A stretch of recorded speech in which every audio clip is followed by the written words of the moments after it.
shalom mon peuple, que la grâce du Seigneur soit avec chacun d'entre vous. Je vous souhaite la bienvenue pour une nouvelle vidéo et une bienvenue toute particulière pour les personnes qui sont sur cette chaîne pour la première fois. Bienvenue à vous, cette chaîne c'est L'épouse se prépare. Je m'appelle Fatih Cardozo, je suis un ministère prophétique dont la mission est de préparer l'épouse au retour du Seigneur Jésus-Christ. Si c'est là votre désir et que vous souhaitez vous préparer sérieusement au retour du Seigneur Jésus-Christ, en quittant toute espèce d'apostasie, en vous attachant exclusivement à la parole de Dieu et en ayant une vie de sainteté, je vous dis bienvenue, vous êtes au bon endroit. Aujourd'hui, nous allons parler d'un sujet qui fait débat, qui est le voile. Vous êtes nombreuses à m'avoir demandé de m'exprimer sur le voile. En réalité, il n'y a pas lieu de tergiverser. Le voile, vous savez, au temps biblique, ce n'était pas un problème, puisque les femmes juives le portaient. Et aujourd'hui encore, elles le portent. Quand ce n'est pas un voile, c'est un foulard sur la tête qu'elles portent, pas simplement lorsqu'elles prient ou qu'elles vont à la synagogue, mais dans leur quotidien.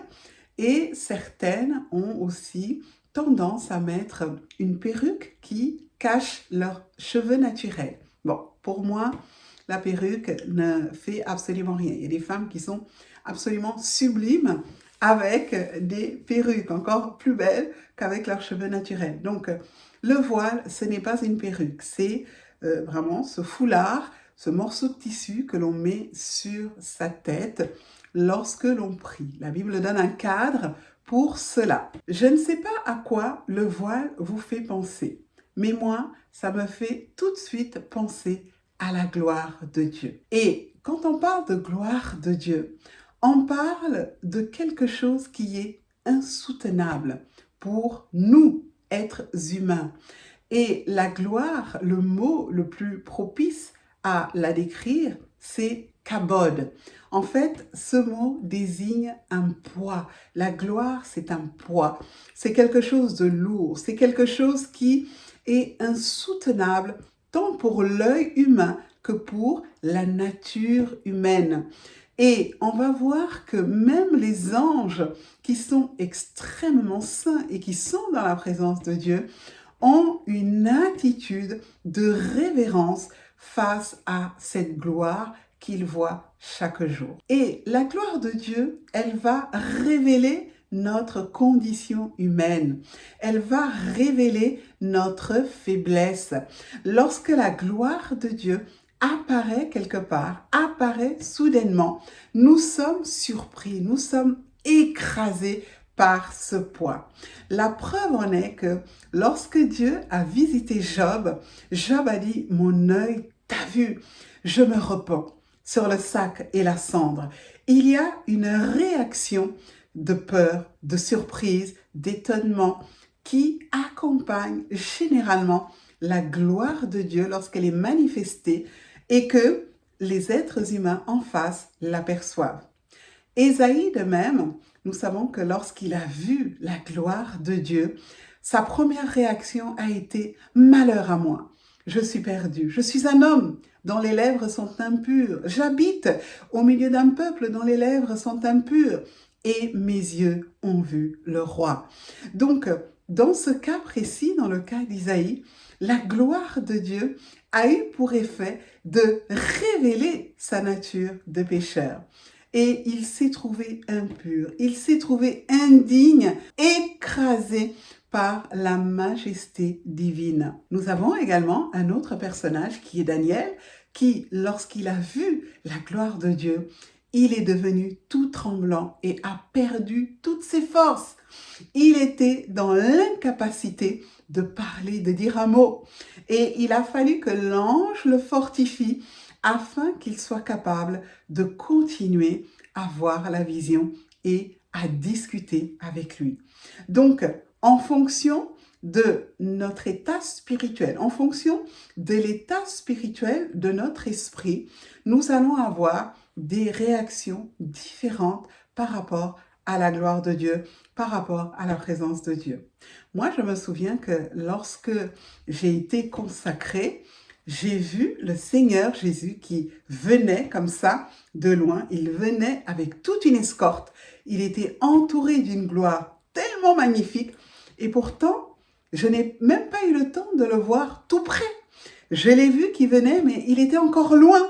Et avant même qu'il ne s'approche, je me suis écroulée. Je suis tombée sous le poids de cette gloire. Et croyez-moi, personne n'arrivait à me relever. Il a fallu qu'on m'attrape d'un côté et de l'autre et qu'on essaye de me redresser, de me mettre sur une chaise. Mais tout au long de la journée, j'étais dans un état second et totalement incapable de marcher, de me tenir. Dès qu'on me lâchait, je m'écroulais. Et ça, ce n'est que la lumière extraordinaire qui accompagnait le Seigneur. C'est juste cette lumière que j'ai vue et qui a fait que je me suis écroulée comme un légume, comme un pois mort, et que je suis restée comme ça. J'avais l'impression vraiment que mon corps pesait des tonnes et il m'était impossible de me relever. Et je suis restée dans cet état pratiquement toute la journée. Donc, la gloire de Dieu, elle a cet effet-là sur notre corps adamique, sur notre corps de péché. Et en fonction de notre sanctification, en fonction de notre état spirituel, nous allons avoir tel ou tel type de réaction lorsque cette gloire va apparaître.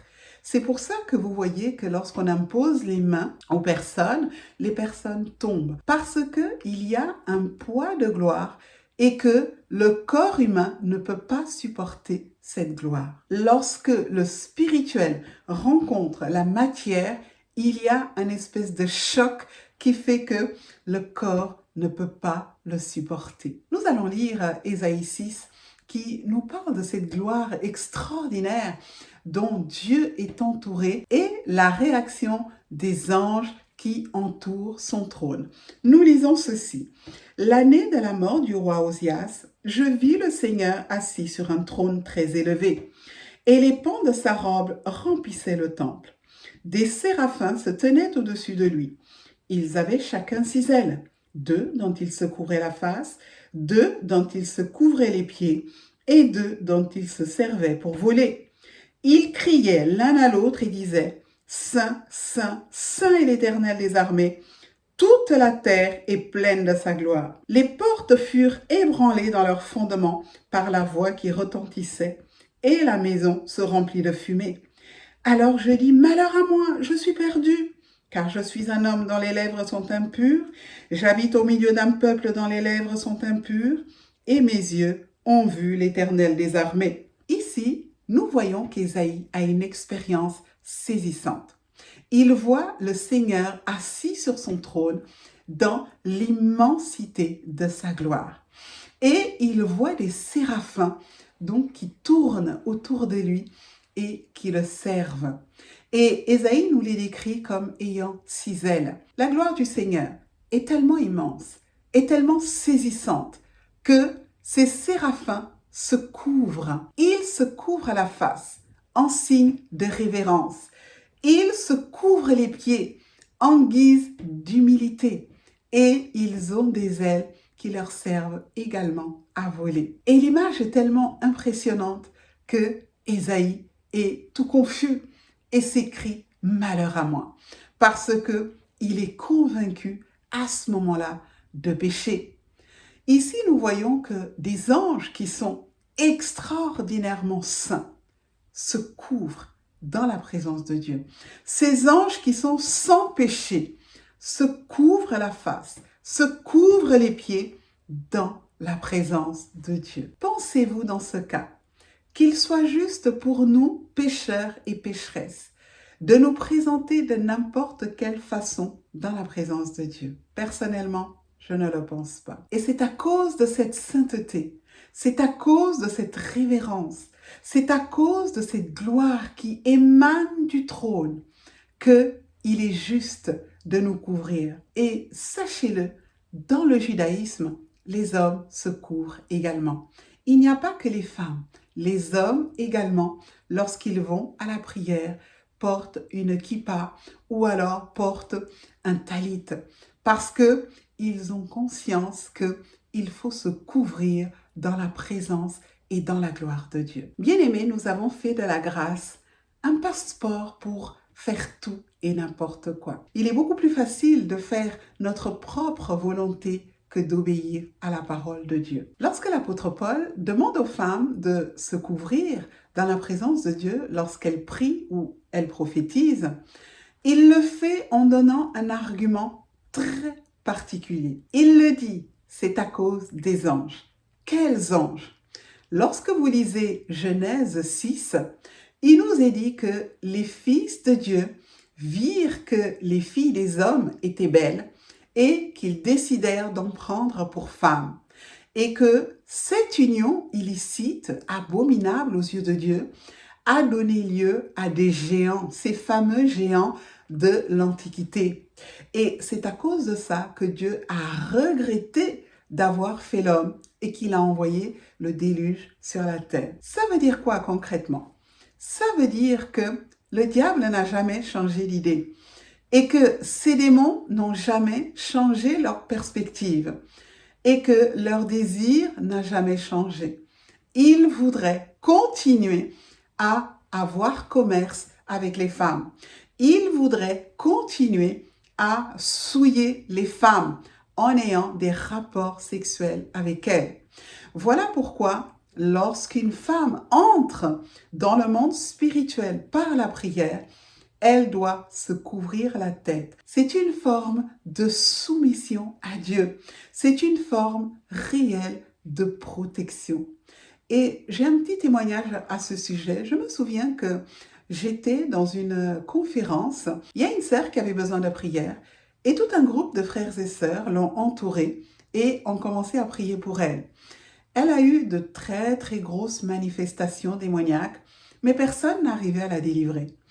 Et ils l'ont abandonnée au bout de quelques minutes. Bon, c'était pas très sympa, hein. Bon, quand on n'y arrive pas, eh bien, on remet la personne entre les mains de Dieu, mais on n'abandonne pas la personne comme ça. Ils l'ont abandonnée, ils l'ont laissée comme ça, parce qu'ils voyaient qu'il n'avait aucune autorité sur ces démons et qu'elle manifestait, mais il n'y avait rien qui se passait. Et ces esprits-là ne voulaient pas partir. Donc, ils ont laissé la sœur et ils sont allés prier pour d'autres cas un peu plus faciles, on va dire ça comme ça. Et ça m'a fait mal au cœur. Ça m'a fait un petit peu mal au cœur. Donc, je suis allée voir cette sœur et je lui ai parlé tout calmement. Et au moment de prier pour elle, j'ai mis mon foulard sur la tête. Je peux vous dire que cette sœur, elle a commencé à vomir, à vomir, à vomir. Tout ce qui était complètement enfoui, tout ce qui semblait ne pas vouloir sortir, c'est sorti. Pourquoi? Parce que les esprits, comme je le dis souvent, ils savent qui vous êtes.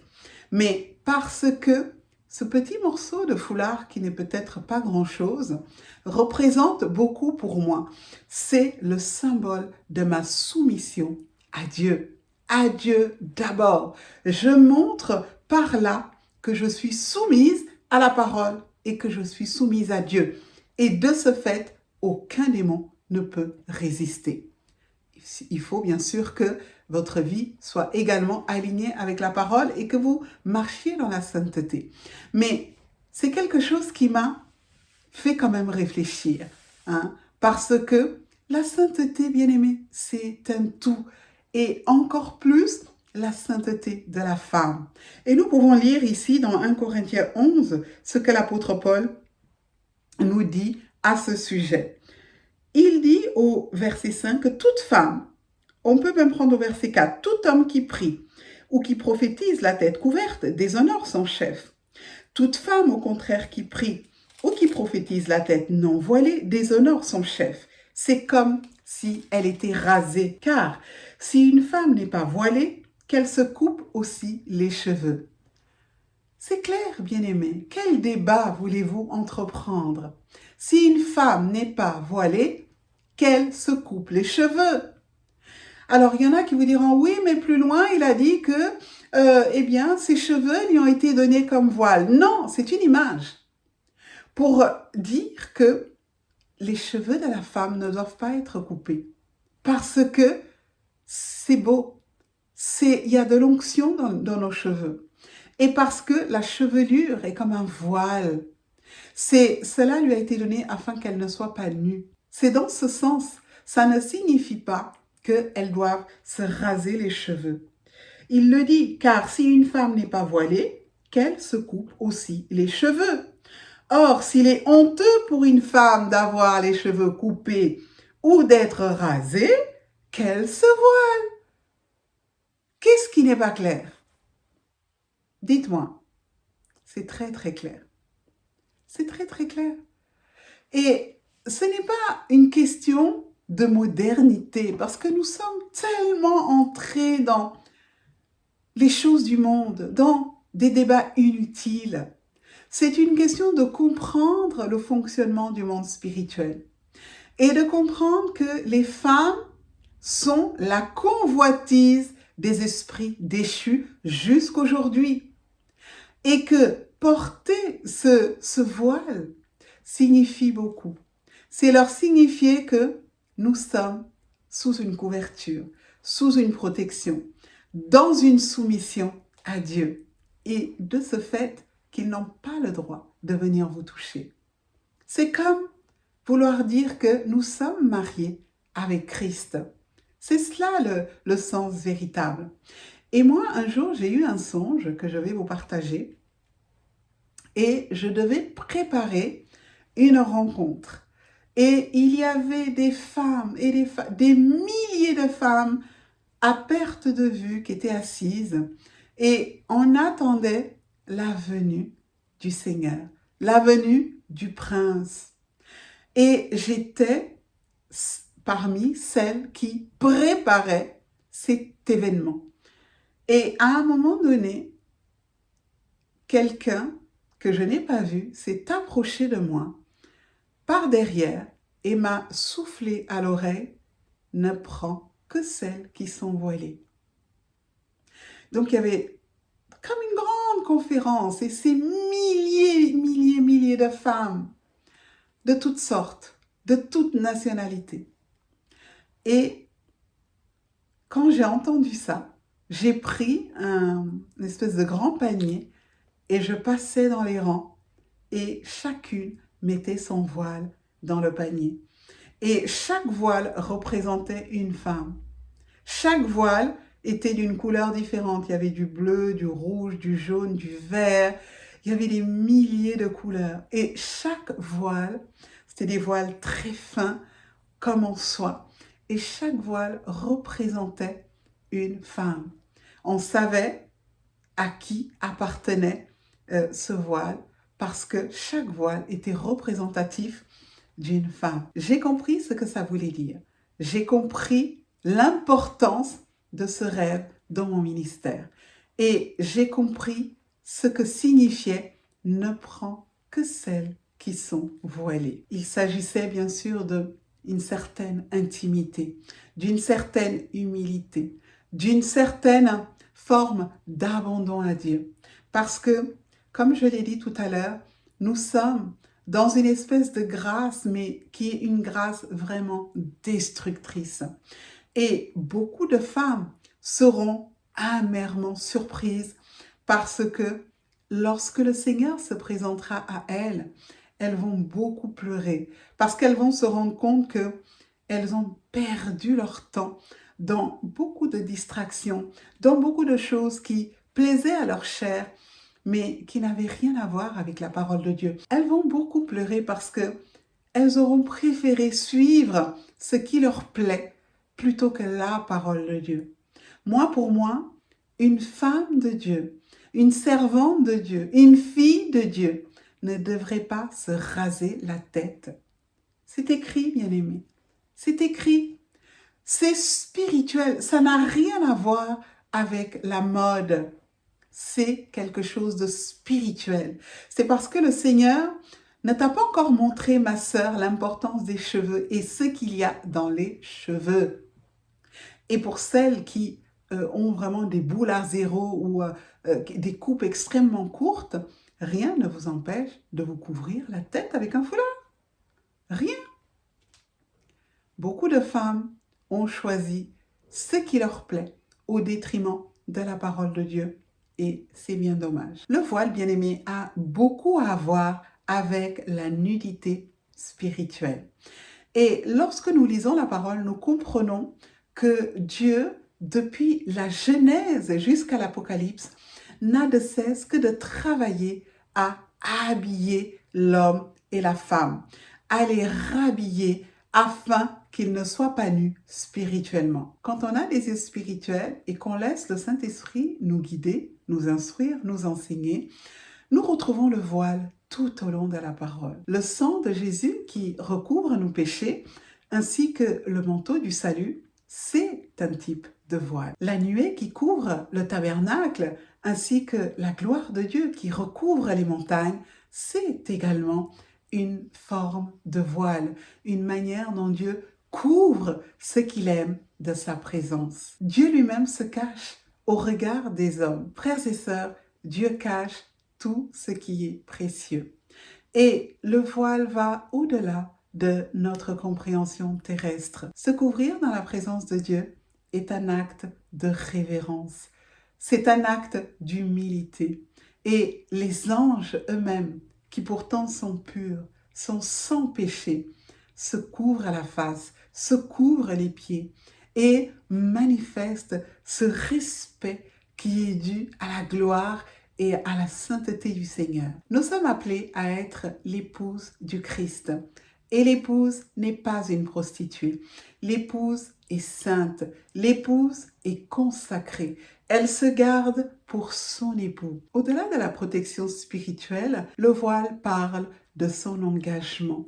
Le voile atteste au monde spirituel qu'elle est déjà occupée, qu'elle est déjà sous compromis, qu'elle est déjà en amour avec quelqu'un. Et tout comme la mariée arrive à son mariage tout de blanc vêtue, avec une robe blanche extraordinaire, sans tache, sans plis, et qu'elle porte ce voile qu'elle aura gardé comme signe de pureté, c'est ainsi que lorsque l'épouse apparaîtra devant Jésus, devant son époux, c'est lui qui aura le privilège de soulever ce voile et de le lui ôter, puisque elle le verra ce jour-là face à face. Comprenons la beauté du voile, bien-aimé, comme nous comprenons la relation qui existe entre le fiancé et la fiancée, et ce mariage qui est le fruit de l'aboutissement de leur relation. Un jour, l'époux lui-même, lorsqu'il recevra sa bien-aimée, lorsqu'elle sera devant lui, ce jour-là, elle le verra face à face, elle le contemplera les yeux dans les yeux, et ce jour-là, il soulèvera son voile pour l'embrasser. C'est bien sûr prophétique, c'est symbolique, mais c'est comme ça que ça fonctionne. Que le Seigneur vous bénisse et je vous dis à bientôt pour une autre vidéo. Shalom!